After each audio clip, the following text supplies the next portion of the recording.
ஆண்டவரும் இரட்சகரும் இயேசு கிறிஸ்துவின் நாமத்தினாலே உங்களை வாழ்த்துகிறோம்.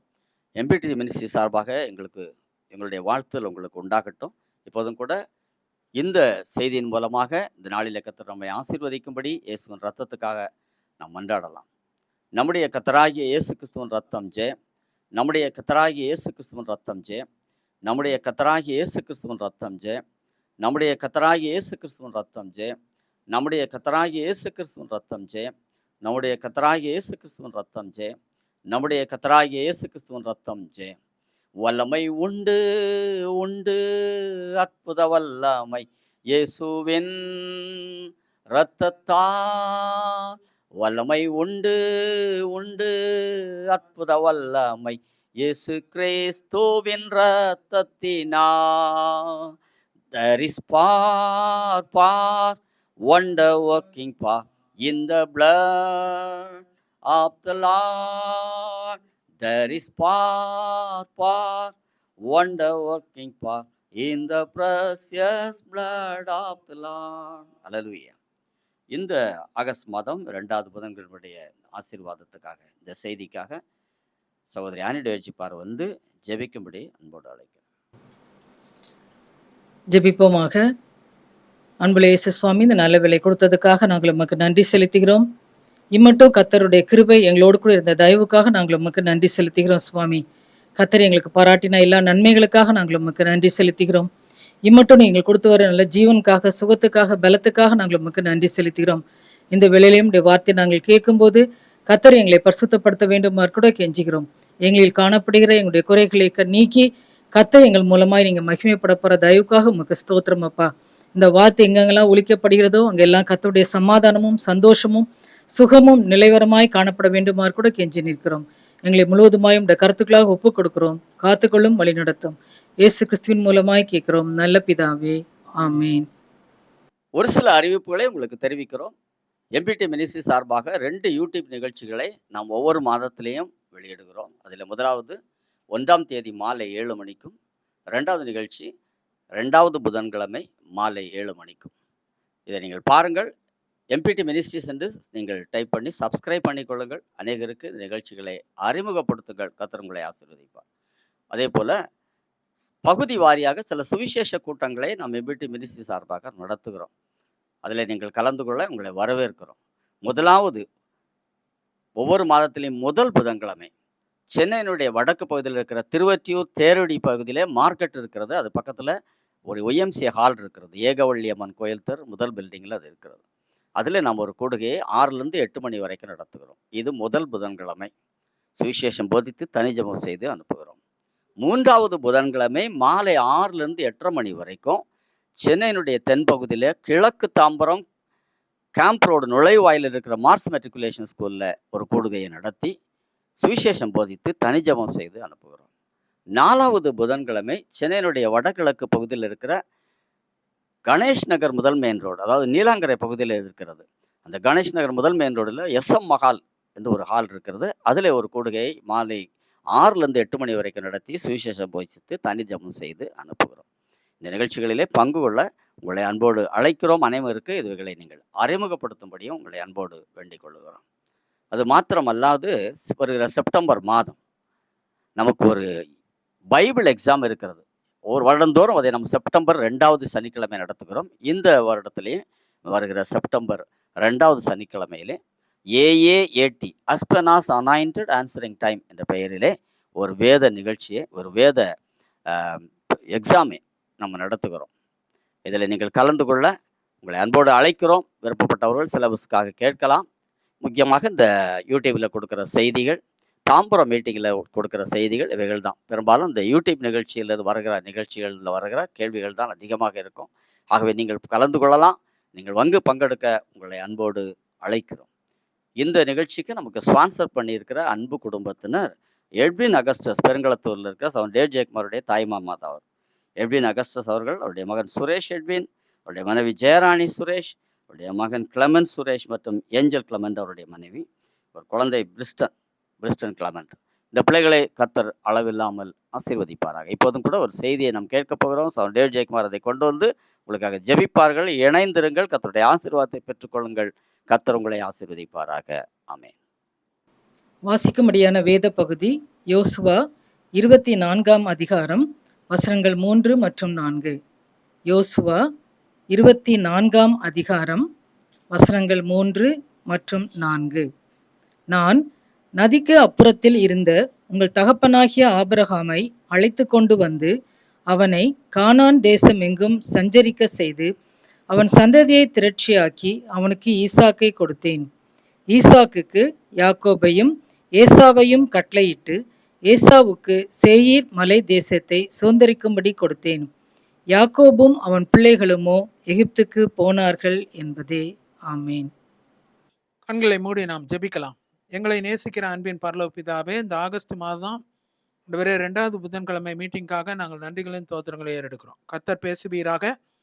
ஆண்டவரே, என்னை மூடி மறைத்து சிலுவையின் நிலையிலே வைத்து கர்த்தருடைய வசனத்தை சொல்ல எங்களுக்கு உதவி செய்யுங்க. ஆண்டவரே, பேசுகிற எனக்கும் கேட்கிற ஜனங்களுக்கும் கர்த்தருடைய ஆசீர்வாதங்கள் உண்டாகட்டும். ஆண்டவரே, நான் அனுப்பின வசனம் அப்படியாக இருக்கும். அது வெறுமையா என்னிடத்தில் திரும்பாமல் நான் அதை அனுப்பின காரியமாகும்படி வாய்க்கும். கர்த்தர் அப்படியாக வசனத்தை அனுப்பி அவர்களை குணமாக்கி அவர்களுக்கு ஆசீர்வாதத்தை கொடுத்து செழிப்பையும் நன்மையும் தந்து ஆண்டவரே கர்த்தர் வழி நடத்துமா நாங்கள் ஜெபிக்கிறோம். இந்த செய்தியை எங்களுக்கு ஆசீர்வாதமாய் மாற்றித்தாரும். சத்தியம் எங்களுக்கு பிரயோஜனம் உள்ளதாய் இருக்கட்டும். வார்த்தையை மாற்றக்கூடியதாய் காணப்பட அமைய கிருபித்தார். இயேசுவின் நாமத்தில் ஜெபிக்கிறோம் ஜீவனுள்ள நல்ல பிதாவே. ஆமேன். ஆண்டவராக இயேசு கிறிஸ்துவின் இனிய நாமத்தில் வந்திருக்கிற கர்த்தருடைய பிள்ளைகள் ஒவ்வொருவருக்கும் என்னுடைய அன்பின் வாழ்த்துக்களை நான் நிறைவாய் தெரிவித்துக் கொள்கிறேன். இதை பார்க்கிற எம்பிடி ஜனங்களுக்கும் எம்பிடி அல்லாது இருக்கிற ஜனங்களுக்கும் கர்த்தருடைய பிள்ளைகள் ஒவ்வொருவருக்கும் என்னுடைய அன்பின் வாழ்த்துக்களை நான் நிறைவாய் தெரிவித்துக் கொள்கிறேன். கர்த்தர் நம்மை ஆசீர்வதிப்பாராக. இந்த செய்திக்கு நான் கொடுத்திருக்கிற தலைப்பு என்னன்னு சொன்னா, சேயீர். சேயீர், ஜயர் அப்படின்ற ஒரு வார்த்தை இங்கிலீஷ்ல சொல்லப்பட்டிருக்கு. சேயீருக்கு இங்கிலீஷ்ல ஜயர் சொல்லப்பட்டிருக்கு. ஜயன் கிடையாது, அது சியோன். இது சேயீர், ஜயர். சேயீர்ன்ற ஒரு தலைப்பின் கீழாக இன்னைக்கு ஒரு செய்தியை நான் வழங்க இருக்கிறேன். அதன் மூலியமாக வருகிற ஆசீர்வாதங்களை நானும் நீங்களும் பெற்றுக்கொள்ள போகிறோம். ஆபிரகாமுக்கும் அவருடைய சந்ததிக்கும் கர்த்தர் 7 விதமான காரியங்களை செய்தார், ஆசீர்வாதங்களை கொடுத்தார். அதுதான் கொஞ்ச நேரத்துக்கு முன்னாடி மிஸ்ஸஸ் ஆனி டேவிட் ஜெயக்குமார் அவர்கள் படித்தாங்க. யோசுவா புஸ்தகம் 24வது அதிகாரம் 2, 3, 4 வசனங்கள். யோசுவா புஸ்தகம் 24வது அதிகாரம். அவங்க படித்தது 3, 4. ஆனால் நம்ம 2, 3, 4லேருந்தே நம்ம தியானிக்கலாம். இந்த 3 வசனங்களில் காணப்படுகிற ஒரு 7 விதமான ஆசீர்வாதங்கள் இல்லைன்னா நிகழ்வுகள், அதை நம்ம தியானிக்கலாம்னு சொல்லி நான் நினைக்கிறேன். குறிப்பாக சேயீர்னு வரும்போது அதுதான் நம்முடைய ஆசீர்வாதத்துக்கு சிறந்ததாய் காணப்படும். ஒன்று ஒன்றா பார்க்கலாம். யோசுவா 24 2வது வசனத்திலேருந்தே பார்த்தா, நான் நதிக்கு அப்புறத்தில் இருந்த உங்களை தகப்பனாகிய ஆபிரகாமை அழைத்து கொண்டு வந்து. கர்த்தர் ஆபிரகாமுக்கு கொடுத்த முதல் ஆசீர்வாதம் என்னன்னு சொன்னா, நதிக்கு அப்புறத்தில் இருக்கிறாங்க, beyond the river and they came across the river. நதிக்கு அப்புறத்தில் இருக்கிறாங்க. நதிக்கு அப்புறத்தில் இருந்த உங்கள் தகப்பனாகிய ஆபிரகாமை நான் அழைத்து கொண்டு. ஆபிரகாம்னா ஆபிரகாம், சாராள், அவங்க குடும்பத்தினர், லோத்து, எல்லாரையும் நான் எங்கேருந்து அழைச்சின்னு வந்தேன்? நதிக்கு அப்புறத்தில் இருந்து உங்கள் தகப்பனாகிய ஆபிரகாமை நான் அழைத்து கொண்டு வந்து. த லார்ட் இன்வைட்டட். ஆமாம், அழைத்து கொண்டு வரதுன்ற போது த லார்ட் brought themன்னு சொல்கிறத விட the Lord invited them into his fold. அவருடைய ஆசீர்வாதத்துக்குள்ளாக அங்கே கொண்டு வரதை பார்க்க. நதிக்கு அப்புறத்தில் என்ன பண்ணுறாங்கன்னா, அதுக்கு முன்னாடி இருக்க வசனம் அதில் சொல்லப்பட்டிருக்குது என்னென்னா, ஆபிரகாமும் அவருடைய சந்ததியும் நாகோரும் அங்கே நதிக்கு அப்புறத்தில் வேறு தேவர்களை சேவித்து கொண்டிருந்தார்கள். They were worshipping idols. They were worshipping different goddess and gods. வேறு தேவர்களை, அந்நிய தேவர்களை அவர்கள் வழிபட்டு கொண்டிருந்தார்கள். அதுதான் அங்கே இருக்கிற காரியம். தேவன்னா நதிக்கு அப்புறத்தில் இருந்தா என்ன, நதிக்கு இப்புறத்தில் இருந்தா என்ன? ஒன்றுமே இல்லை. நதிக்கு அப்புறத்தில் அவர்கள் வேறு தேவர்களை சேவித்து கொண்டிருந்தாங்க. அப்படி சேவித்து வேறு வழிபாடுல இருந்தவங்களை கர்த்தர் அப்படியாக நதிக்கு இப்புறத்துல கொண்டு வந்து தன்னை ஆராதிக்கும்படியாக கர்த்தர் வைத்தார். எல்லாருக்கும் ஒரு வாழ்க்கை இருக்கும் இல்லையா? என்ன வாழ்க்கைன்னு சொன்னா, நதிக்கு அப்புறத்துல இருக்கிற ஒரு வாழ்க்கை இருக்கும். நதிக்கு இப்புறத்துல இருக்கிற ஒரு வாழ்க்கை இருக்கும். எல்லாருக்குமே இருக்கும். நதிக்கு அப்புறத்துல இருக்கிற வாழ்க்கைன்னு சொன்னது பிஎஸ். பிஎஸ்ன்னு சொல்லும்போது பிஃபோர் சால்வேஷன் இல்லையா? ரட்சிப்புக்கு முன்னாடி. ஆனா நதிக்கு இப்புறத்துல இருக்கிற வாழ்க்கை ஏஎஸ். என்ன பிரதர் ஏஎஸ்ன்னு சொன்னேன்? ஏஎஸ்ன்னு சொன்னா ஆஃப்டர் சால்வேஷன், ரட்சிப்புக்கு பிறகு. என்னுடைய வாழ்க்கையில கூட கர்த்தர் என்ன 20 வயசுல ரட்சித்தார். சரியாக ஒரு வாலிப வயசு, டீன்ஸ் முடிஞ்சிடுச்சு, டீக்குள்ள கடந்து போறேன். 19 முடிஞ்சிடுச்சு, 20க்குள்ளாக கடந்து போறேன். Engineering final year. அப்போ அந்த ஒரு சூழ்நிலை படிக்கிறது கஷ்டப்பட்டுன்னு இருந்தேன். ஆமா, கடைசியில் ஃபைனல் எக்ஸாமில் 2 பேப்பர் அரியர்ஸ் வேற. ரெகுலர் பேப்பர் 5 பேப்பர், எல்லாமே கஷ்டமான பேப்பர். ரெகுலர் பேப்பர் 5 எழுதணும், அரியர்ஸ் பேப்பர் 2 எழுதணும். எழுதுனா தான் டிகிரி கொடுப்பான், இல்லைன்னா செகண்ட் என்ன சொல்கிறது ஃபர்ஸ்ட் கிளாஸ் வராது, செகண்ட் கிளாஸாக போயிடும். அது எப்போ முடிப்போமோ அது வேற தெரியாது. எல்லாம் கஷ்டம், 7 பேப்பரும் கஷ்டம்தான். கர்த்தர் அங்கே கிருபை வைத்தார். பிரியமானவர்களே, இங்கே ஜீசஸ் கால்ஸ் மீட்டிங் நடந்தது. என்னுடைய தாயார் என்னையும் என் தங்கச்சியும் அழைச்சின்னு போனாங்க. அங்கே யாரோ சொன்னாங்களாம், அங்கே போனீங்கன்னா அங்கே உங்களுக்கு ஜெயம் கிடைக்கும், உங்கள் பிள்ளைகள்லாம் பாஸ் ஆகிடுவாங்கன்னு சொன்னாங்களாம். அப்படின்னு சொல்லி எங்கள் அம்மா கூப்பிட்டு போனாங்க விசுவாசத்தோட. நதிக்கு அப்புறத்தில் இருந்த ஒரு வாழ்க்கை மாறி நதிக்கு இப்புறத்தில் உள்ள ஒரு வாழ்க்கையை கர்த்தர் கொடுத்தார். அது வரைக்கும் படிப்பு படிப்பு படிப்பு தான். ஆனால் நதிக்கு இப்புறத்தில் வந்த பிறகு படிப்பு மட்டும் இல்லை, படிப்பு மெயின் தான். ஆனால் அதை விட கர்த்தர் பெரியவராக இருக்கிறார். இன்னைக்கு கர்த்தர் எல்லாத்துலையும் ஜெயத்தை கொடுத்தார். பிரியமானவர்களே, 20 வயசில் நான் இன்ஜினியரிங் முடிக்கிறதுக்கு, ஃபர்ஸ்ட் கிளாஸில் முடிக்கிறதுக்கு 62% எடுத்து பாஸ். அப்போ 60% மேலாகவே எடுத்தாலே ஃபர்ஸ்ட் கிளாஸ் தான். உடனடியாக ஒரு வேலையும் கர்த்தர் கொடுத்தார். கிருபியா ஒரு உத்தியோகத்தை கொடுத்து நல்ல ஒரு சம்பாத்தியம். அந்த நேரத்தில் ஒரு 10,000 ரூபாய் சம்பளம் வாங்குறதே ஒரு பெருசு. நான் சொல்கிறது 1990. அதுக்கு பிறகு பரிசுத்த ஆவியின் அபிஷேகத்தை கர்த்தர் அண்ணன் ஜான் ஜோசப் அண்ணன் மீட்டிங்கில் கர்த்தர் கிருபையாக கொடுத்தார். கர்த்தர் இன்னைய வரைக்கும் கர்த்தர் கிருபை வைத்திருக்கிறார். அதுக்கு பிறகு அரசாங்கத்தில் கொஞ்ச நாள் வேலை செய்ய வைத்தார். 2007 வேலையை ராஜினாமா செய்து கர்த்தரை முழு நேரமாக ஊழியம் செய்யும்படியாக 2007 கர்த்தர் ஊழியம் செய்யும்படியாக 2007 இன்னைய வரைக்கும் கர்த்தருக்கு எந்த அளவுக்கு உத்தமமாக உண்மையாக ஊழியம் செய்ய முடியுமோ. நான் எவ்வளோ தூரத்துக்கு செஞ்சுருக்கேன்றது எனக்கு தெரியாது. ஆனால் எவ்வளோ நாள் இருக்குதோ அத்தனை நாள் வரைக்கும் கர்த்தருக்கு உண்மையும் உத்தமமான முறையில் ஊழியங்களை நிறைவேற்ற நான் வாஞ்சிக்கிறேன். The Lord invited me across the river. I was once far away from the river. Beyond the river. நதிக்கு அப்புறத்தில் இருந்த ஒரு வாழ்க்கை, அது வித்தியாசமான ஒரு வாழ்க்கை. ஆனால் நதிக்கு இப்புறத்தில் இருக்கிற வாழ்க்கைன்னு சொல்லும்போது கர்த்தர் வித்தியாசமாக வைத்திருக்கிற ஒரு தேவனாக இருக்கிறார் கர்த்தரை சேவிக்கிறதுக்கு. 2வது ஒரு காரியத்தை பார்த்தீங்கன்னா, அவன் தேசம் எங்கும், கானான் தேசம் எங்கும் சஞ்சரித்து, நதிக்கு இப்புறத்தில் வந்த பிறகு நானும் நீங்களும் சஞ்சரிக்க ஆரம்பிக்கிறோம். நோவா தேவனோடு சஞ்சரித்தார். ஆதியாகமம் புஸ்தகம் 6வது அதிகாரம் 9வது வசனம். ஆபிரகாம் தேவனோடு சஞ்சரித்தார், தேவனுடைய சிநேகிதர் எனப்பட்டார். ஏனோக்கு அவர் 365 வருஷம் கர்த்தரோடு வாழ்ந்து பிள்ளைகளை பெற்றுக்கொண்டு கர்த்தரோடு சஞ்சரிக்கையில் அவர் காணப்படாமல் போனார்.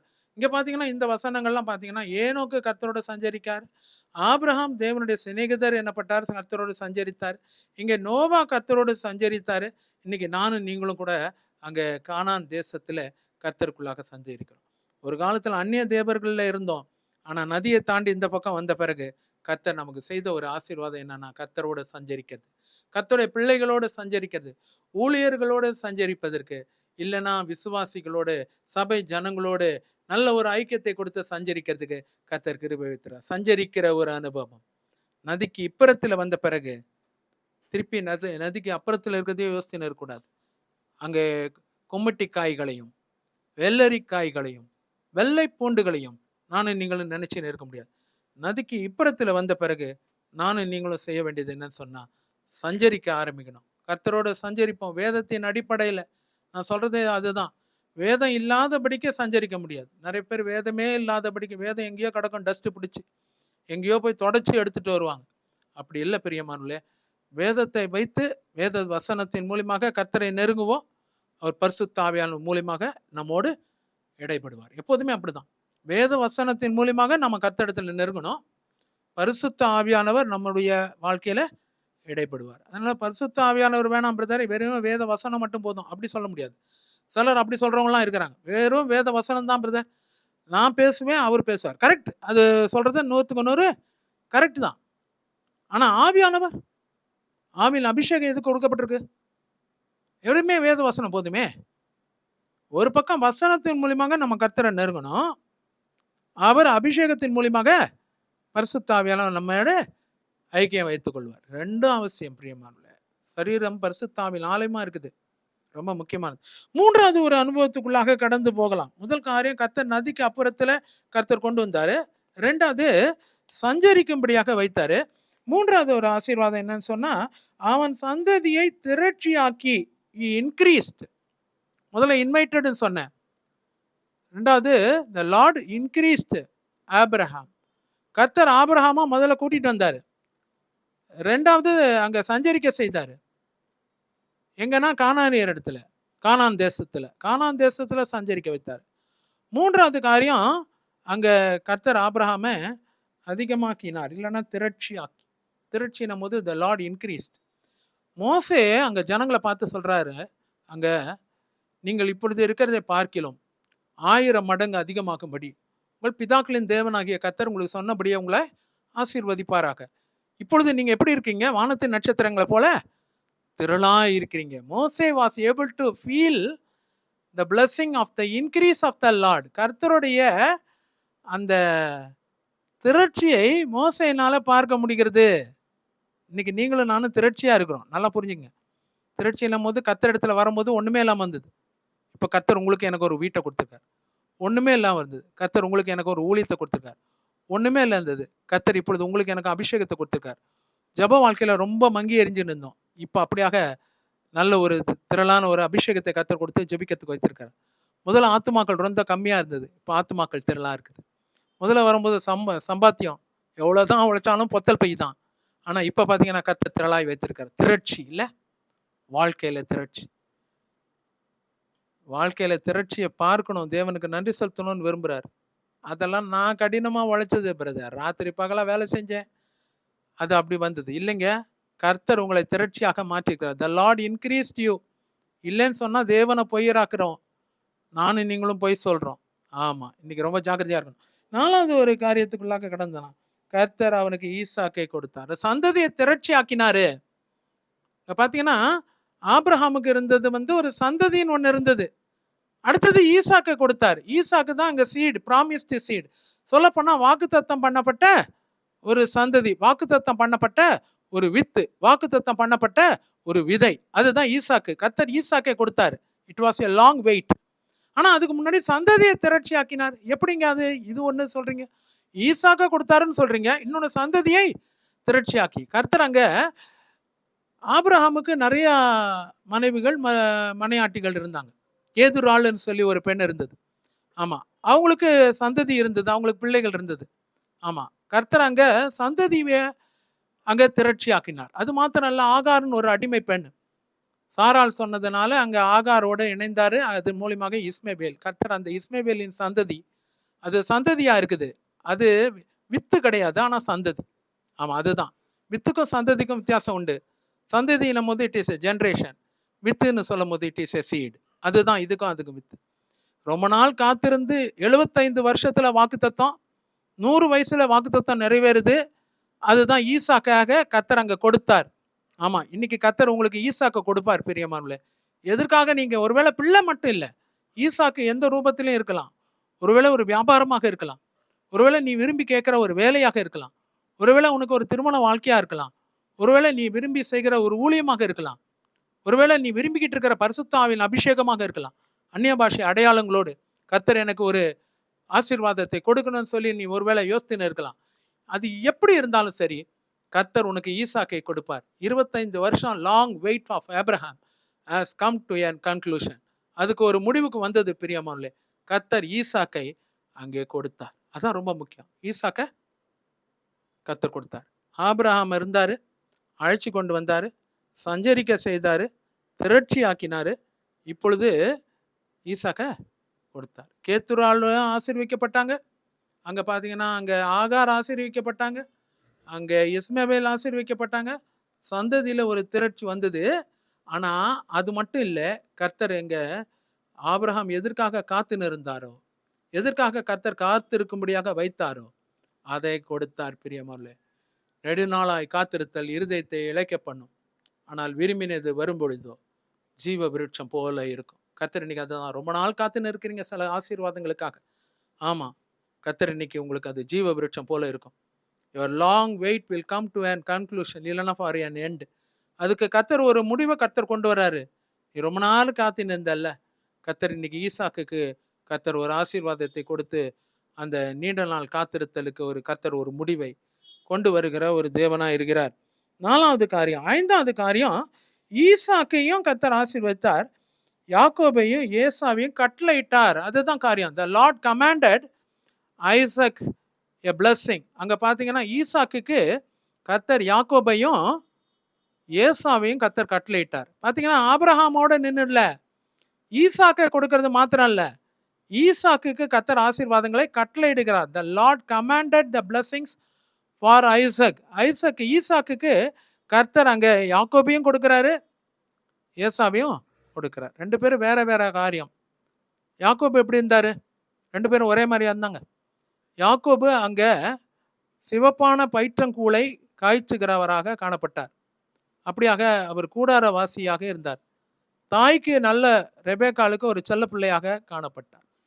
ஆனா அங்க காணப்பட்ட ஏசா மூத்த குமாரன். அவரை பத்தி சொல்லப்பட்டிருக்க தீர்க்க தரிசனம் என்னன்னு சொல்லி பார்த்தா, மூத்தவன் இளையவனை சேவிப்பான். அதுதான் அங்க சொல்லப்பட்டிருக்க தீர்க்க தரிசனம். அவர் வன சஞ்சரியா இருந்தார் ஏசா. He was hunter. அவர் பார்த்தீங்கன்னா அவர் போய் வேட்டையாடி மிருகங்களை பிடித்து ருசியுள்ளதாக சமைத்து தன்னுடைய தகப்பனாருக்கு கொண்டு வருகிற ஒரு சூழ்நிலை. அதுதான் ஈசாக்குக்கு யாக்கோபையும் ஏசாவையும் கட்டளையிட்டார் கர்த்தர். அதுதான் பிரியமானவர்களே. பார்த்தீங்கன்னா 2 பிள்ளைகளும் ஒரே மாதிரி இருக்காது. இது ஒரு மாதிரி இருக்கும், அது ஒரு மாதிரி இருக்கும். எப்போதுமே நீங்கள் அதை புரிஞ்சுக்கணும். உடைய பிள்ளைகள் எப்போதுமே 2 பிள்ளைகள் இருக்காங்கன்னு வைங்க, அது பையனோ பொண்ணோ எதாக இருந்தாலும் சரி, 2மே ஒரே மாதிரி இருக்காது. எங்கள் வீட்டில் கூட 2 பிள்ளைகள், எனக்கு 2 டாட்டர்ஸ். யூனிஸ் பெரியவங்க, சின்னவங்க வந்து மிஸ்ஸஸ் அபிகேல் ஜெனிஸ். பார்த்தீங்கன்னா இவங்களுக்கும் அவங்களுக்கும் நிறையா வித்தியாசங்கள் இருக்கும். பிள்ளைகளை பற்றி பேசுகிறேன்னு இல்லை, உண்மையாகவே நம்ம நினைக்கிறது என்னன்னு சொன்னால், இதுகிட்ட இருக்கிறது எல்லாம் அப்படியே அதுகிட்ட இருக்கணும், அதுகிட்ட இருக்கிற நன்மை எல்லாம் இதுகிட்ட இருக்கணும், கெட்டதே இருக்கக்கூடாது. அப்படி இல்லை பிரியமானவர்களே. கெட்டது இருக்குன்னு நான் சொல்ல, அவங்களுடைய தன்மைகள் வேறுபடும். யாக்கோபுடைய தன்மை என்ன? அவர் வந்து அப்படியாக கூழ் காய்ச்சுகிறவர், அவர் கூடாரவாசி. ஏசாவுடைய தன்மை என்ன? வன சஞ்சரி. இது வேற விதம். அவர் போய் வேட்டையாடணும், ரத்தத்தை பார்க்கணும். இவர் வெறும் கூழ், சிவப்பான கூழ் பார்த்தா போதும், அவர் சிவப்பான ரத்தம் தான் பார்க்கணும். அப்படிப்பட்ட ஒரு சூழ்நிலை இல்லை, அதுதான் அங்கே காணப்படுகிறது பிரியமானவர்களே. இதே பாருங்களேன், புதிய ஏற்பாட்டில் மார்த்தாள் மரியாள் 2 சகோதரிகள். லூக்கா எழுதின சுவிசேஷம் 10வது அதிகாரம் கடைசி 2 வசனம் எடுத்து படிச்சுங்க. 10:38 40 வரைக்கும் எடுத்து பார்த்தீங்கன்னா அங்கே ஒரு காரியம் சொல்லப்பட்டிருக்குது. மார்த்தாளோ பற்பல வேலைகளை செய்வதிலே வருத்தப்பட்டு இருந்தாள், இல்லை மார்த்தாள். ஆனால் மரியாள் இயேசுவின் பாதத்தில் உட்கார்ந்து நல்ல பங்கை தெரிந்து கொண்டாள். நம்ம என்ன சொல்லுவோம்? அங்கே மார்த்தாள் போல தான் இருக்கணும், இல்லை மரியாள் போல தான் இருக்கணும். மார்த்தாள் பாருங்க, பற்பல வேலைகளை செய்வதிலே அவர்கள் காணப்பட்டாங்க. அதுதான் மார்த்தாள் தன்மை. மரியாளை பொறுத்த வரைக்கும் என்ன? இயேசுவின் பாதத்தில் உட்கார்ந்து வசனத்தை கேட்டுக்கொண்டார். 2 டிஃப்ரெண்ட் கான்ட்ரடிக்ஷன் இல்லையா? இந்த சகோதரி ஒரு மாதிரி இருக்கிறாங்க, அவங்க ஒரு மாதிரி இருக்கிறாங்க. ஏசா ஒரு மாதிரி இருக்கிறார், யாக்கோபு ஒரு மாதிரி இருக்கிறார். மரியாள் ஒரு மாதிரி இருக்கிறாங்க, மார்த்தாள் ஒரு மாதிரி இருக்கிறாங்க. மார்த்தாளுடைய தன்மைகள் மரியாள் இடத்துல இல்லை.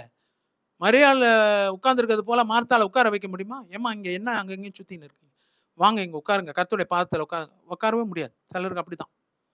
மரியாளை கிளப்பி விட முடியுமா? மார்த்தாள் பாருங்க எத்தனை காரியங்களை குறித்து கவலைப்பட்டு இருக்கிறாங்க. நீ என்னம்மா வந்ததுலேருந்தே உட்காந்துருக்க, லேசியா இருக்கிறீங்களேம்மா அப்படி சொல்றது. இது வேற, அது வேறங்க. தன்மை அப்படிதான். கர்த்தர் ஏசாவையும் யாக்கோபையும் இங்க கட்டளையிட்டார். அதுதான் உங்களுடைய வாழ்க்கையில பிள்ளைகளை கர்த்தர் என்ன செய்திருக்கிறாரு? கட்டளையிட்டு இருக்கிறார். The Lord has commanded children for you. ஜாக்கிரதையா இருந்து வளர்க்குறதுல பாருங்க. அங்கே கோட்டை விட்டுட்டோம், இங்கே கோட்டை விட்டுட்டோம், தர்தலியா சுத்த விட்டுட்டோம் சொல்லாதீங்க. கர்த்தர் யாசாவாக யாக்கோபாக கட்டளையிட்டு இருக்கிறாருங்க. ரொம்ப முக்கியமான ஒரு செய்தி இது, குடும்பத்துக்குரிய செய்தி இது. கர்த்தர் உங்களை முதல்ல எகிப்துக்கு அங்கேருந்து நதிக்கு அப்புறத்துலேருந்து கொண்டு வராரு. உங்களை கானான் தேசத்தில் சஞ்சரிக்க வைக்கிறாரு. உங்களுடைய சந்ததியை திரட்சியாக்குறாரு. ஈசாக்கை கத்தர் கட்டளையிடுகிறாரு. அதுக்கு ஈசாக்கை கொடுத்தேன்றாரு. அதுக்கு பிறகு பார்த்தீங்கன்னா உங்களுடைய சந்ததியை கத்தர் அப்படின்னு சொன்னா ஏசா யாக்கோபை கட்டளையிடுகிறார். இப்பதான் செய்தியோடைய முக்கியத்துக்கு வரும். செய்தியோடைய முக்கியத்துவம் வந்திருக்குது. 6வது காரியமாக ஏசாவுக்கு சேயீர் மலை தேசத்தை சுதந்தரிக்கும்படி செய்தேன். ஆமா, நிறைய நேரத்துல ஒரே காரியத்தை பிடிச்சிங்கன்னா நம்ம இருப்போம். கர்த்தர் ஏசாவை வெறுத்தேன்னு சொல்றாரு. மல்கியால சொல்லியிருக்கிற மாதிரி 1வது அதிகாரத்துல கர்த்தர் யாக்கோபை சிநேகித்தேன். கர்த்தர் யாக்கோபு மேல ஆசீர்வாதமா இருந்தாரு, நோக்கமா இருந்தாரு, அவர் மேல பிரியமா இருந்தாரு. ஆனா ஏசானா அவருக்கு பிடிக்கவே இல்லை. மல்கியால அதுல சொல்லப்பட்டிருக்குது, இல்ல உண்மைதான், அப்படிதான் அப்படியான சூழ்நிலை. ஆமா, ஆனா அதற்கு முன்னாடி இங்க சொல்லப்பட்டிருக்குது என்னன்னு சொல்லி பார்த்தா, இந்த வசனத்துல அங்க ஏசாவுக்கு கர்த்தர் சேயீர் மலை நாட்டை அங்கே கொடுத்தார். கர்த்தர் ஏசாவை நேசித்தார். நேசிக்காம இருக்கும் போது சுதந்தரிக்கும்படி கொடுத்தாரா? முக்கியமா அதுதான், கொடுப்பாரா? சுதந்தரிக்கிறதுனா இன்ஹெரிட்டன்ஸ் அர்த்தம். இல்லைன்னா அதை போய் எடுத்துக்கொள்ளுற ஒரு அனுபவம். ஒரு மலை நாடு, சேயீர் மலை நாடு, அதை ஏசாவுக்கு கர்த்தர் சுதந்தரித்து கொள்ளும்படி செய்கிறார். இல்லைன்னு சொன்னா ஏசாவை வெறுத்துட்டாரு, ஏசா மேல பிரியம் இல்லை அப்படின்னும் போது கர்த்தர் ஏன் அதை கொடுக்கணும்? இங்க பாத்தீங்கன்னா, the Lord gifted Zair into the hands of ஈசா. ஈசா கையில கர்த்தர் என்ன செய்யறாரு? சேயீர் மலை தேசத்தை கொடுத்தார். பிரியமானவர்களே, உங்களுக்கும் எனக்கும் கர்த்தர் சிலதை கொடுத்திருக்கிறாரு, சேயீராக இருக்குது. அதுதான் ரொம்ப முக்கியம். சேயீருக்கு கர்த்தர் நம்ம சுதந்தரிக்கும்படியாக கொடுத்தார். அது ஒரு மலை தேசம், அது நமக்காக கொடுக்கப்பட்டது. கர்த்தரிடத்திலிருந்து அது ஈவாக வந்தது ஏசாவுக்கு. ஏசாவை கர்த்தர் நேசித்ததுனால கர்த்தர் அங்க சேயீர் மலை தேசத்தை அங்க என்ன பண்ணியிருக்காரு? சுதந்தரிக்கும்படியாக கர்த்தர் கொடுத்தார். அதுதான், இவங்க போய் எங்கேயோ ஒட்டிக்கல. கர்த்தர் அங்க கொடுத்த ஒரு தேசம் சேயீர் மலை தேசமாக ஏசாவுக்கு காணப்பட்டது. ஏசா அப்படியாக இருக்கிறார். ஈடோமைட்ஸ் சொல்றோம். ஏசா, ஆமா, ஏதோம் சொன்னா சிவப்பான கூழுக்காக சேஷ்டபுத்திர பாகத்தை விற்று போட்டவர். அப்படிப்பட்ட ஒரு சூழ்நிலை. நம்ம ஏசாவை பத்தி எப்போதுமே நெகட்டிவ் தான். இல்லைங்க, கர்த்தர் அவ மேல பிரியமா இல்லைங்க, அவரு சேஷ்டபுத்திர பாகத்தை அசட்டை பண்ணாரு, அதுக்கு பிறகு தன் தகப்பனாரை ஏமாற்ற போனாரு, அப்போ கூட ஆசீர்வாதம் அவருக்கு கிடைக்கல. இங்க பாத்தீங்கன்னா என்னன்னு சொன்னா, ஏசா செய்த ஒரு காரியம் என்னன்னு சொன்னா, தகப்பனிடத்துல போய், தகப்பனே எனக்கு ஒரு ஆசீர்வாதம் வைக்கலையா போய் கேட்டார்ல. அப்படியாக அவருடைய ஒரிஜினல்ல அவர் சம்பாதிச்சதுல, அவர் அப்படியாக சபதரிச்சதுல, அவர் சமைத்ததுல கொண்டு போய் அப்படியாக ஈசாக்குக்கு கொடுத்து எனக்கு ஒரு ஆசீர்வாதம் வைக்கலையா. அதுக்கு முன்னாடி அங்க யாக்கோபு ஆசீர்வாதத்தை எடுத்துன்னு போயிட்டார். அவர் அப்படியாக ஏமாற்றி எடுத்துன்னு போயிட்டார். நான் அதுக்குள்ள போகல. ஆனா இப்போ ஏசா செய்த ஒரு காரியம், தகப்பனே ஈசாக்கே எனக்கு ஒரு ஆசீர்வாதம் வைக்கவில்லையா. அவர் உடனே சொன்னது, உன் சகோதரன் எடுத்துன்னு போயிட்டான், உனக்குன்னு சுதந்திரிப்பதற்கு ஒரு ஆசீர்வாதம் கூட எனக்கு இப்போ இல்லை. தகப்பனிடத்திலிருந்து, ஈசாக்கின் இடத்திலிருந்து ஒருவேளை யாக்கோபுக்கும் கிடைத்த ஆசீர்வாதங்கள் ஏசாவுக்கு கிடைக்காம போயிருக்கலாம். ஒரு பீஸ் ஆஃப் லேண்ட் கூட கொடுக்காம இருக்கலாம். ஆனா பரம தகப்பனாகிய கர்த்தர் செய்த ஒரு காரியம், அங்க ஏசாவுக்கு கர்த்தர் சேயீர் மலை தேசத்தை கொடுத்தார். கேட்காமலேயே போய் கெஞ்சி கூற்றாடி மன்றாடி அழுது புலம்பி எனக்கு ஒன்றும் வேணும் இல்லை அப்படின்னு சொல்லி இல்லை. கர்த்தர் அங்க செய்கிற ஒரு காரியம் என்னன்னு சொல்லி பார்த்தா, அங்க ஏசாவுக்கு கர்த்தர் அப்படியாக சேயீர் மலை தேசத்தை கொடுத்தார். பிரியமானவளே, எவ்வளவு ஒரு பெரிய பிளஸ்ஸிங் இல்லையா அது? ஆமா, சொந்த தகப்பனாக, பயாலஜிக்கல் ஃபாதர்ல சொந்த தகப்பனாக காணப்பட்ட ஈசாக்கு அங்க ஒரு ஆசீர்வாதத்தை, ஒரு நிலத்தை, ஒரு ஆசீர்வாதத்தை சுதந்தரித்து கொள்றதுக்கு ஏசாவுக்கு தன்னுடைய சொந்த மகனுக்கு, உண்மையா இருந்த மகனுக்கு கொடுக்க முடியல. அவர் தான் உண்மையா போய் வேட்டையாடி சம்பாதிச்சு அவர் சமைச்சு கொண்டு வந்தது இல்லையா, அவர் தான் செஞ்சார்ல, அவருக்கு கொடுக்க முடியல. யாருக்கோ கொடுத்துட்டாரு, அடுத்த மகனுக்கு கொடுத்துட்டார். ஆனா இங்க பாத்தீங்கன்னா கர்த்தரிடத்துல இருந்து ஒரு ஆசீர்வாதம், சேயீர் மலை. நீங்க ஒருவேளை உங்க பரம தகப்பன் உங்களுக்கு கொடுப்பார் எல்லாத்தையும். தேவாதி தேவன் உங்களுக்கு ஒரு நிலம், உங்களுக்குன்னு ஒரு வீடு, உங்களுக்குன்னு ஒரு ஆசீர்வாதம் சேயீராக இருக்கும். பிரியமானவர்களே, கர்த்தர் உங்களுக்கு சுதந்தரிக்க கொடுக்கிற ஒரு ஆசீர்வாதம். இதுதான் உண்மை. ஆமா, அதுல சாபங்கள் இருக்காது. பாத்தீங்கன்னா இஸ்ரவேல் ஜனங்கள் பின்னாடி போறாங்க. போகும்போது அந்த சேயீருக்குள்ளாக போகும்போது கர்த்தர் சொல்றாரு, அவங்ககிட்ட இருந்து எதையும் வாங்கக்கூடாது, அவங்களை எதுவும் தொந்தரவு பண்ணக்கூடாது. சேயீர் தேசத்துல நீ போகும்போது அவங்களுக்கு தண்ணீர் கூட நீ விலை கொடுத்து வாங்க வேண்டும். அதுதான் அங்க சொல்லப்பட்டிருக்கு. சேயீர் வழியாக போவீங்க, மற்ற இடத்துல போகும்போதெல்லாம் அங்கே யுத்தம் பண்ணுன்னு சொல்லப்படுறாங்க. நிறைய ராஜாக்கள் அழிக்கப்பட்டாங்க அதனால. ஆகாகுன்னு ஒரு ராஜா அழிக்கப்பட்டான் அது நிமித்தமாக. பார்த்தீங்கன்னா மரணத்தின் கசப்பு அற்று போனது அப்படின்னு ஒரு ஆகாகுன்னு ஒரு ராஜா சொன்னார். அப்படிப்பட்ட ஒரு ராஜாவை துண்டித்து வெட்டி கூட போட்டாங்க. அப்படிப்பட்ட ஒரு சூழ்நிலை. சேயீர் வழியாக நீ போகக்கூடாது. போனீங்கன்னா கூட அது வழியாக கடந்து போக வேண்டிய ஒரு சூழ்நிலை இருந்ததுன்னா நீங்க செய்ய வேண்டியது என்ன? சேயீருக்காக அங்க இருக்கிற ஏசா ஜனங்களுக்காக இல்லைன்னா ஏதோமியர் இடத்திலிருந்து நீங்க செய்ய வேண்டியது என்ன? தண்ணீர் கூட வாங்கினீங்கன்னா, உணவுப் பொருட்கள் வாங்கினீங்கன்னா அது காசு கொடுக்க வேணும். அவங்களுக்கு ஒரு துன்பம் கூட வரக்கூடாது. சேயீர் இஸ் எ பிளஸட். அதுதான் பிரியமானவர்களே. ஏசாக்கு கொடுத்ததுனால சேயீர் சாபமா போயிடல. இல்ல சேயீர் இடத்துல குடியிருக்கிறதுனால ஏசா சாபமா போல. சேயீருடைய ஆசீர்வாதங்கள் ஏசாவுக்கு, ஏசாவுடைய ஆசீர்வாதங்கள் சேயீருக்கு. இதுதான் உண்மை. The blessings of Seir was upon Esau. The blessing of Esau was upon Seir. ஆமா, அவர் ஒன்றும் தப்பு பண்ணலையே. அவர் யோசித்தது உண்மைதான். சகோதரனை கொன்று போடுவேன்னு நினைச்சாரு. கொன்று போட்டாரா என்ன? ஆபேலியாவது காயின் கொன்று போட்டாரு. இவர் என்ன செஞ்சாருங்க? அப்படிதான். ஒன்றும் அவர் தவறு செஞ்ச மாதிரி இல்லை. ஒன்னே ஒன்று தான். அவருடைய மனைவிகள் பஸ்மாத், யூடித் 2 பேரும் அவர்கள் கர்த்தருக்கு மனநோவாய் இல்லைன்னா ரெபேக்காளுக்கு மனநோவா இருந்தாங்க. அதுதான் அங்கே இருக்கிற ஒரு தப்பு, நெகட்டிவ். வேற ஒன்றுமே இல்லை. அப்படிப்பட்ட ஒரு சூழ்நிலை. கர்த்தர் இன்னைக்கு உங்களுக்கு சேயீரை கொடுக்கிற தேவனா இருக்கிறார். ஒருவேளை நீங்க யோசிக்கலாம், பிரதர் நான் யாக்கோபா இல்லை பிரதர், யாக்கோபா இருந்திருந்தேன்னா எனக்கு நல்ல ஒரு பிளெஸிங் கிடைச்சிருக்கும். நான் இப்போ ஏசாவா தானே இருக்கிறேன், ஏதோமா தானே இருக்கிறேன், யோதேமியரா தானே இருக்கிறேன், எனக்கு ஒன்றுமே இல்லை. என் தகப்பன் கூட எனக்கு ஈசாக்கு ஒன்றுமே கொடுக்கல. தகப்பன் கொடுக்காம இருக்கலாம், ஆனால் கர்த்தர் உங்களுக்கு செய்கிற ஒரு காரியம் என்ன சொன்னா, அங்கே கர்த்தர் உங்களுக்கு சேயீர் மலை நேட்டை சுதந்திரிக்கும்படியாக வைத்தார்.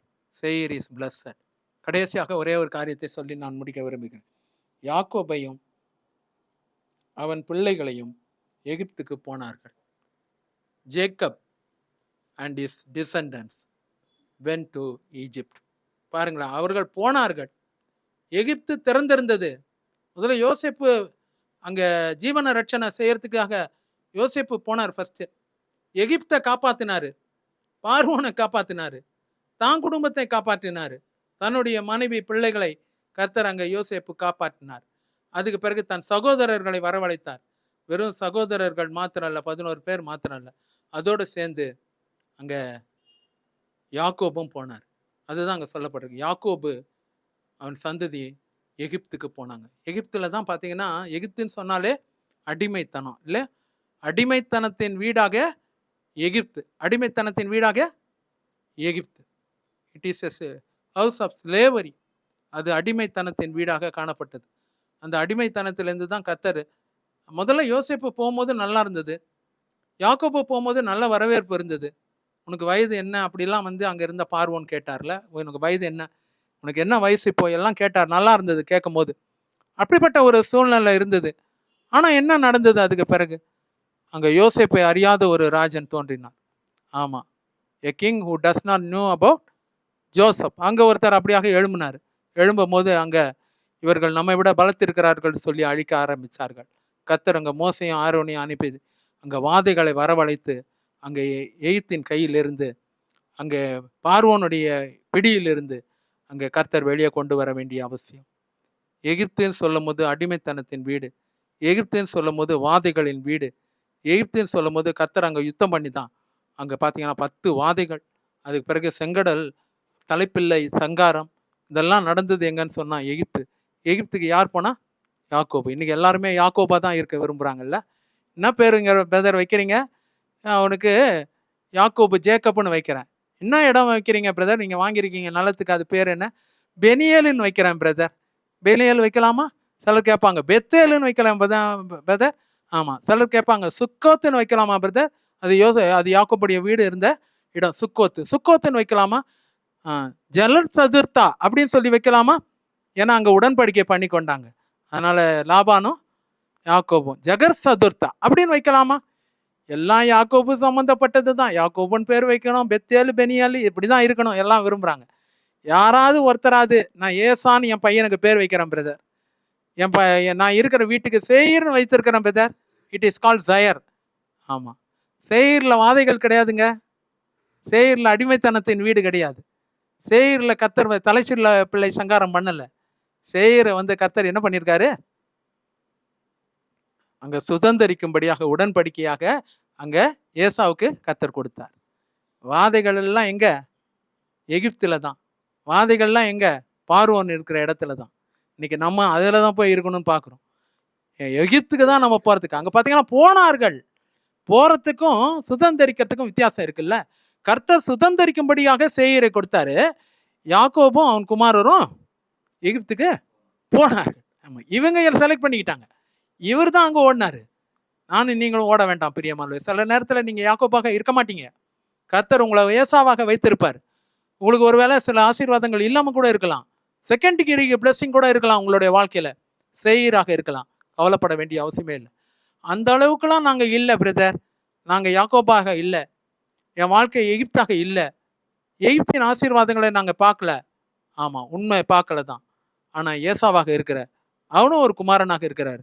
கர்த்தரிடத்திலிருந்து ஆசீர்வாதங்களை சேயீர் மூலியமாக அவர் பெற்றுக்கொண்டார். நீங்களும் நானும் தான் ஏசாவாக இருந்தால் கூட கவலைப்பட வேண்டாம். கர்த்தர் செகண்ட் டிகிரியாக வைத்திருக்கிறார். அது சேயீரின் ஆசீர்வாதம்.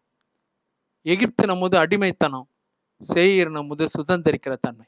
கர்த்தர் இன்னைக்கு நம்ம சேயீரின் ஆசீர்வாதங்களை ஏசாவை போல சுதந்திரத்துக்கு கர்த்தர் உதவி செய்வார். 7 விதமான காரியம். ஃபர்ஸ்ட், ஆபிரகாமை கர்த்தர் அங்கே நதிக்கு அப்புறத்திலேருந்து இப்படியாக கொண்டு வந்தார். 2வது, கானான் தேசத்தில் அவர்களை கானானியர் இடத்துல சுதந்திரிக்கும்படியாக வைத்தார். கானான் தேசத்தில். 3வது, சந்ததியை திரட்சியாக மாற்றினார். 4வது, கர்த்தர் அங்கே ஈசாக்கை கொடுத்தார். 5வது காரியமாக கர்த்தர் அங்கே ஈசாக்குக்கு அங்கே யாக்கோபையும் ஏசாவையும் கட்டளையிட்டார். 6வது காரியமாக அங்கே யாக்கோபுக்கு ஏசாவுக்கு கர்த்தர் அங்கே சேயீர் மலை தேசத்தை அங்கே சுதந்திரிக்கும்படியாக செய்தார். கடைசியாக எகிப்துக்கு போனார் யாக்கோபு. நீங்களும் நானும் எகிப்துக்கு போகிறோமா, இல்லை சேயீரை சுதந்திரித்து கொள்ள போகிறோமா? இதில் யார் பெட்டர்? யார் இதில் பெட்டரான ஆசீர்வாதங்கள்? கொஞ்சம் யோசித்து பார்ப்போம்.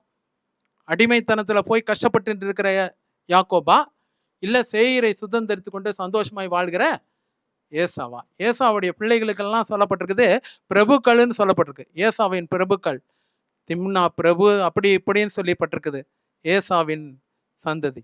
யோபுடைய ஃப்ரெண்ட்ஸ் இருந்தாங்க பாருங்க, எல்லாமே ஏசா சந்ததி தான். ஆமாம், அதில் அவங்களுடைய ஃப்ரெண்ட்ஸ் 3 பேர் உட்கார்ந்துருந்தாங்க இல்லைங்களா?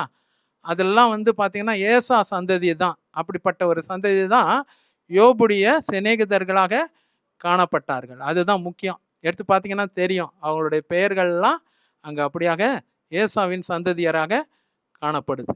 ஆமாம், கர்த்தர் இன்னைக்கு உங்களை யாக்கோபாக வைக்கலன்னு சொல்லி கவலைப்படாதீங்க.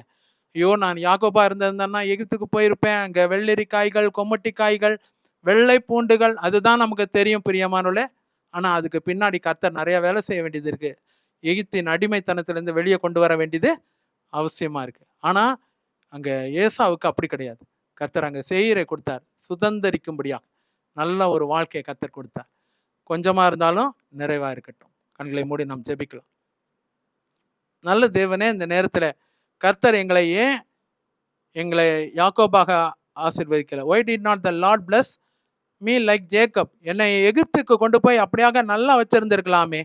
எகிப்து தானே அங்கே பற்றி நிறைய பேசப்படுது. எகிப்து பேசப்பட்டது, சேயீர் பேசப்படலை. கர்த்தரால் கொடுத்தப்பட்ட ஒரு சுதந்திரமாக, ஆசீர்வாதமாக சேயீர் காணப்பட்டது. ஏசா சுதந்திரித்து கொண்டார். இன்னையிலேருந்து நாங்கள் ஏசாவுக்கு மதிப்பு கொடுக்குறோம். ஆண்டவரே, ஏசாவை நாங்கள் நேசிக்கிறோம். ஆண்டவரே, ஏசாவின் ஆசீர்வாதங்கள் எங்கள் வாழ்க்கையில் இருக்கட்டும். ஆண்டவரே, கர்த்தர் சேயீரின் ஆசீர்வாதங்கள் கர்த்தர் எங்கள் வாழ்க்கையில் வைப்பீராக.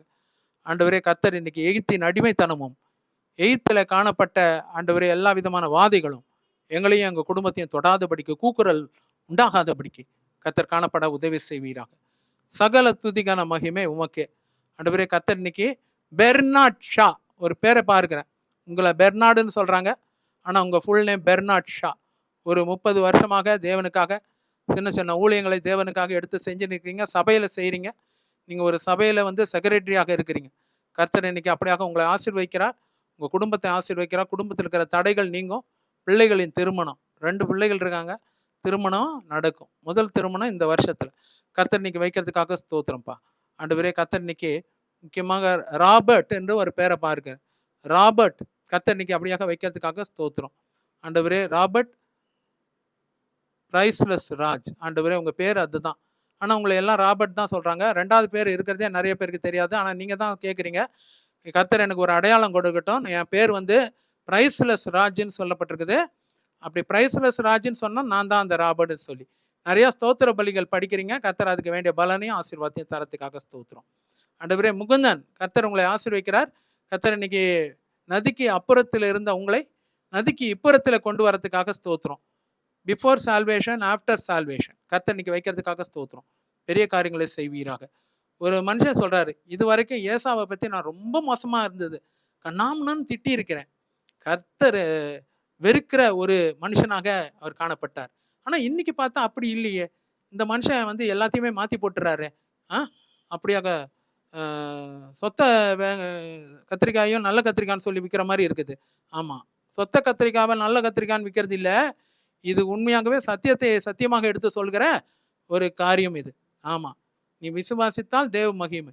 கர்த்தர் இன்னைக்கு ஏசாவை குறித்து இருக்கிற தவறான எண்ணங்களை மாற்றிக்கோ, ஏசாவின் ஆசீர்வாதங்களை சுதந்திரித்து கொள்ளுகிற சேயீராக கர்த்தர் வைத்திருக்க. ஒரு நபர் இருக்கிறாங்க, அவங்க வீட்டுக்கு சேயீர்னு பேரை வச்சிருக்கிறத பார்க்கிறேன். நீங்கள் சொல்கிறீங்க, இன்னையிலேருந்து எனக்கு என்ன வீட்டுக்கு என்ன பேர் வைக்கிறதுன்னு சொல்லி ஒரு பெண்ணு அவங்க நீங்கள் யோசிச்சுன்னு இருந்தீங்க. ஆமாம், கர்த்தர் இன்னைக்கு சொல்கிற காரியம் சேயீர்னு வை, அங்கே ஏசாவின் ஆசீர்வாதங்கள் உன்னை தேடி வரும். சுகந்தின்னு ஒரு பேரை பார்க்கிறேன். நீங்கள் சொல்கிறீங்க, அப்படியாக என் மகளுக்கு என்ன பேர் வைக்கிறதுன்னு தெரியல பிரதர். அப்படியாக கொஞ்சம் வளர்ந்துட்டா ஞானஸ்நானத்துக்கு கொண்டு போனோம். அது யாருமே என்னென்னமோ சொல்லியிருந்தாங்க, இது வை அது வைன்னு சொன்னாங்க. சிலர் எலிசபெத்துனாங்க, சிலர் மேரின்னு வையினாங்க. எல்லாமே காமன் நேமாக இருக்குது. நான் ஆனால் கர்த்தரிடத்தில் ஒன்று தான் கேட்டுன்னு இருந்தேன், எனக்கு ஒரு புது விதமான ஒரு பேர் வேணும், பைபிளில் இருக்கணும், ஆனால் அதே நேரத்தில் அந்த பேர் வந்து புது விதமான பேராக இருக்கணும், யாரும் வைக்காத ஒரு பேராக இருக்கணும். என் பெண்ணுக்கு என்ன பேர் வைக்கலாம்? சேயீர்னு வைங்க. கர்த்தர் இன்னைக்கு வைக்கிறதுக்கு கர்த்தர் உதவி செய்யறதுக்காக நன்றி. பெரிய காரியங்களை செய்வீராக. ஆண்டவரே உமக்கே சகல துதிக்கான மகிமை இயேசுவின் நாமத்தில் ஜெபிக்கிறோம் பிதாவே, ஆமென் ஆமென். அண்ணன் சொன்னபடியாக இந்த ப்ரோக்ராம் உங்களுக்கு ஆசீர்வாதமாக இருந்திருக்குன்னு சொல்லி நான் நம்புகிறேன். அடுத்த மாதத்தில், அதாவது செப்டம்பர் மாதம், இது ஆகஸ்ட்டு, செப்டம்பர் மாதம் 2வது சனிக்கிழமை நமக்கு செயின்ட் மார்க்ஸ் ஸ்கூலில், மெட்ரிகுலேஷன் ஸ்கூல், கேம்ப் ரோடில் உங்களுக்கு 2லேருந்து 5 மணி வரைக்கும் அங்கே அஸ்பனாஸ் anointed answering time AAAT 3 hours Bible exam உங்களுக்கு உண்டு. நீங்கள் அதில் கலந்து கொள்ளணும்னு சொல்லி நான் விரும்புகிறேன். நல்லா படிச்சுட்டு வாங்க, நல்லா ப்ரிப்பேர் பண்ணிட்டு வாங்க, பார்ட்டிசிபேட் பண்ணுங்கள். கொஸ்டின்ஸ் எல்லாம் ஈஸியாக தான் இருக்கும். ஆமாம், ரொம்ப டைரக்ட் கொஸ்டின்ஸாக தான் இருக்கும். கொஞ்சம் படித்தாலே நல்லா எழுதலாம். நல்ல அருமையான பரிசுகளை கொடுக்கறதுக்கு நாங்கள் எம்பிடிலேருந்து முயற்சி செய்கிறோம். எவ்வளோத்துக்கு எவ்வளோ நல்லா கொடுக்க முடியுமோ அவ்வளோத்துக்கு அவ்வளோ உங்களுக்கு கொடுக்கணும், உங்களை உற்சாகப்படுத்தணும், பைபிள் படிக்க வைக்கணுன்றது தான் என்னுடைய நோக்கமாய், எங்களுடைய நோக்கமாய் காணப்படுகிறது. 2வது, இந்த ப்ரோக்ராமை நமக்கு ஸ்பான்சர் பண்ணியிருக்கிறவங்க சுரேஷ் எட்வின் அண்ணா அவர்களும், அருமையான ஜெயராணி அக்கா அவர்களும், அவங்களுடைய பிள்ளைகள் கிளமெண்ட்டு, அவங்களுடைய மகள் ஏஞ்சலின், அவங்களுடைய பேர குழந்தை பிரிஸ்டன். இது எட்வின் மாமாவுடைய குடும்பம், அவங்களுடைய சந்ததி, ஆபிரகாமுடைய சந்ததியை போல கர்த்தர் வேறு பிரித்து கொண்டு வந்து அவங்களுக்கு ஒரு ஈசாக்கை போல அங்கே சுரேஷ் அண்ணனை கர்த்தர் கொடுத்து, அப்புறம் அவங்க மூலியமாக சந்ததியை பார்க்கும்படியாக கர்த்தர் வைத்திருக்கிறார். ஆபிரகாமுடைய ஆசீர்வாதங்கள் குறிப்பாக இந்த ப்ரோக்ராமை ஸ்பான்சர் பண்ணதுனால அவங்களுடைய சுரேஷ் அண்ணனுடைய வாழ்க்கையிலும் அவங்க குடும்பத்திலும் ஆசீர்வாதங்களை தருவாராக. ஒருவேளை எட்வின் மாமா நம்ம மத்தியில் இல்லாமல் அவர்கள் கர்த்தரிடத்தில் கடந்து போயிருந்தாலும் அந்த குடும்பத்துக்கு அவங்களுடைய ஜெபங்கள் என்றைக்கும் உண்டு. அதோடைய ஆசீர்வாதங்களை அவங்க சுதந்திரித்துக் கொள்வாங்க. கர்த்தர் நம்மை ஆசீர்வதிப்பாராக. ஆமேன். ஆத்துமாவே கர்த்தரை ஸ்தோத்திரி, என் முழுவதுமே ஒரு பரிசுத்த நாமத்தை ஸ்தோத்திரி. என் ஆத்துமாவே கர்த்தரை ஸ்தோத்திரி, கர்த்தர் செய்த சகல பாலையும் மறவாதே. ஆமேன். ஹல்லேலூயா. Praise the Lord.